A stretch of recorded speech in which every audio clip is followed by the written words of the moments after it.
Hey everybody, this is Ellie Maman, the designer and creator of Vector Wars, and what we have in front of us is just a quick video for today on some of the details within the game. Specifically, I'm going to focus on just one thing every day between now and the end of the Kickstarter.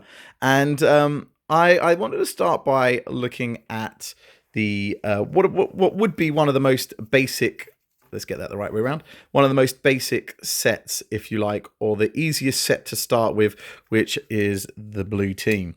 The blue team have quite an interesting, unique set of skills around them. And these skills really can depend greatly on the situation of the game and where you are at a particular time. Now, for those people that don't know, when you place a card down in Vector Wars, you place them face down like so, and to oppose your opponent, so that when you choose to flip it over to gain the ability, you'll get what's on the other side. Some of these abilities are stronger than others. For example, here, Varson, who is a 3-star general at the top on the right-hand side, you can see three. Oh, let's try and get it focused.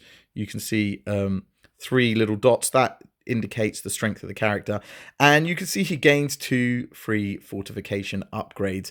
Now, fortification upgrades can actually be played anywhere. So if I was to do this, I would take those 2 dice, I would roll them, and I would add those value dice anywhere I want on the sides of the characters that I have. So that could be here, or it could be here, and that's fine, or it could be here, and that would increase the values that he's got. Now, if you look at it like in terms of strategically, obviously these would probably be better, just there, giving him a value of 11 on that side, as he already has quite a strong value of 8. But depends what your opponent's played as well, okay? But what's key here, and what I want to talk about very quickly, are the characters themselves. Let's just have a look at how they tend to work together. Quite a interesting bunch, this lot. And what they have is they've got the ability to start turning people upside down, or swapping positions, or holding their position, making it very difficult for them to be moved, or for them to be tagged with special abilities that other opposing teams have.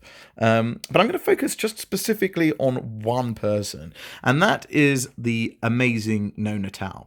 Nona Tau, as you can see, has a very big problem. Number one, she has a 1 and a 2 on either side, making it very difficult to place anywhere in the grid. If you place it here, obviously these 2 sides are going to be very hard for her to defend, and that would mean that playing her on one side would make it easier to defend, but still very difficult, because as you know, when you flip over the card, you can see that she only has a 1 on that side, which is the weakest value. So it's a sad face. So why would me, the designer, make a card that's very difficult to defend? And that's because, well, there's 2 reasons. Number one, she's a 1-star soldier, so she's really the weakest. But her abilities, let me move those out of the way, her ability is actually very strong. I'm going to show you why. In the beginning of the game, the place to go and get the most money is here, where you have 5 credits. So, for example, if they decided to play their card there and they were first, then you would actually have an opportunity to steal that and manipulate the situation, because you could play here and force us to swap an adjacent card with this one. Now, we don't know what's on the other side, but because we've swapped an adjacent side, the side that you're going to place her is always underneath or on top, so that you have got a strong side facing the new character that you've got, making her have the ability to really steal those 5 credits early on in the game. Which is why Nona Tau, for me today, is going to be my star player of the day. We can have a look at a different star player tomorrow, but for now, Nona Tau, you're the best.